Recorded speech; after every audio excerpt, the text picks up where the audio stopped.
દર્શક મિત્રો, આપ જોઈ રહ્યા છો ગુજરાતની એક એવી ચેનલ કે જે તમારા શહેરના પળે પળના સમાચારો તમારા સુધી પહોંચાડે છે.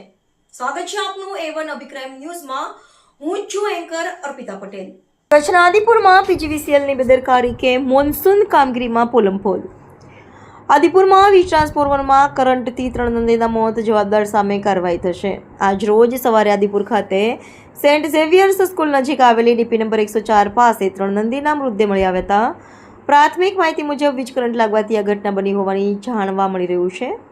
ઘટનાને પગલે જુદીયા પ્રેમીઓને સ્થાનિકોમાં રોષ જોવા મળી રહ્યો છે. લોકોનો પ્રશ્ન છે કે જો આ જ સ્થળેથી કોઈ બાળક અથવા રાહદારી પસાર થતો હોય તો ગંભીર જાનહાનિ સર્જાઈ શકતી હોય. આ ઘટનાએ પીજીવીસીએલની મોન્સૂન પૂર્વ સુરક્ષા કામગીરી અંગે અનેક પ્રશ્નો ઊભા કર્યા છે.